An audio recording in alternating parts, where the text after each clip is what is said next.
आजम खान बड़े भाई हैं और आगे भी रहेंगे। नसीमुद्दीन के बयान से आजम के विरोधियों को लगा झटका। सियासी रोटियां सेकना नहीं आया काम, अखिलेश भी मुस्कुराए। सपा की मिशन 2027 को मिलेगी धार। नसीमुद्दीन ने बताया सपा को आगे ले जाने का क्या है प्लान। अखिलेश का बड़ा कुनबा, विरोधियों की बड़ी टेंशन। नसीमुद्दीन सिद्दीकी के सपा में शामिल होने के बाद बहुत से लोग कह रहे थे कि आजम खान को सपा ने किनारे कर दिया है, लेकिन अब खुद नसीमुद्दीन ने ऐसा बड़ा बयान दिया है जिसने विरोधियों के अरमानों पर पानी फेर दिया है। अखिलेश भी देखते रह गए। नसीमुद्दीन ने मीडिया के सामने कहा कि आजम खान बड़े भाई हैं और आगे भी रहेंगे। उनके इस बयान ने सपाइयों का जोश और बढ़ा दिया है, जबकि अखिलेश के पीडीए फॉर्मूले को भी अब 2027 चुनाव से पहले धार मिलने जा रही है, जिसकी चर्चा अब चारों ओर हो रही है। क्योंकि नसीमुद्दीन सिद्दीकी का सपा में शामिल होना विपक्ष के लिए बड़ा झटका साबित होता है, क्योंकि खबर है कि वेस्ट यूपी में नसीमुद्दीन को बड़ी जिम्मेदारी मिल सकती है, जो बीजेपी के लिए बड़ा झटका साबित हो सकता है। कैसे क्या होगा, चलिए आपको सब कुछ इस वीडियो में बताते हैं। दरअसल जिस सवाल को लेकर सियासी गलियारों में फुसफुसाहट थी, उसी पर नसीमुद्दीन सिद्दीकी ने सीधा जवाब देकर पूरा नैरेटिव बदल दिया। जब उनसे पूछा गया कि क्या उन्हें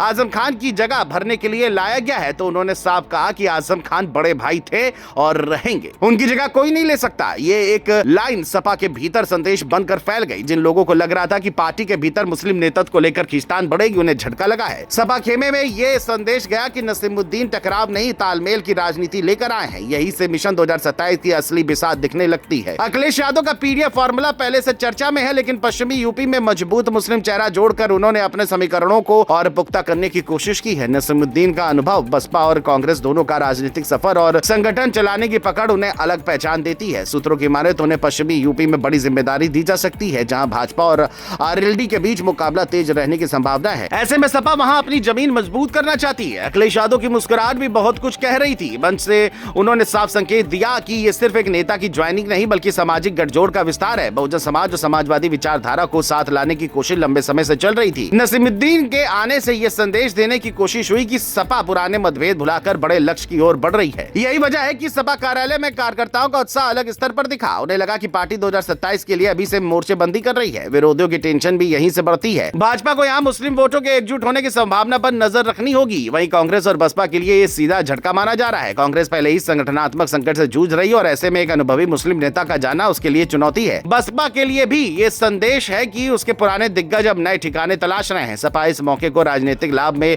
बदलने की कोशिश कर रही है। सबसे अहम बात यह है कि नसीमुद्दीन ने आजम खान के सवाल पर जिस तरह सम्मानजनक जवाब दिया, उससे पार्टी में संभावित दरार की आशंका कम हुई है। अब नजर इस पर है कि संगठनात्मक स्तर पर उन्हें क्या जिम्मेदारी मिलती है। अगर उन्हें पश्चिमी यूपी का प्रभारी बनाया जाता है या अल्पसंख्यक समीकरण की कमान सौंपी जाती है, तो उसका सीधा असर चुनावी रणनीति पर पड़ेगा। सपा चाहती है कि मुस्लिम, दलित और पिछड़े वर्ग का साझा मंच तैयार हो।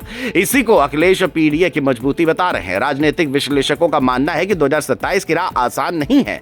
भाजपा सत्ता में है और संगठनात्मक रूप से मजबूत है। ऐसे में सपा को सिर्फ नारों से काम नहीं चलेगा, जमीन पर मजबूत नेटवर्क बनाना होगा। नसीमुद्दीन जैसे नेता का अनुभव यहाँ काम आ सकता है। उन्होंने कई चुनाव देखे हैं, सत्ता और विपक्ष दोनों की राजनीति समझते हैं। अब देखना होगा कि ये रणनीति 2027 में कितनी कारगर साबित होती है। लेकिन सियासी हलचल अभी से तेज हो चुकी है और विरोधी खेमे में बेचैनी साफ महसूस की जा रही है।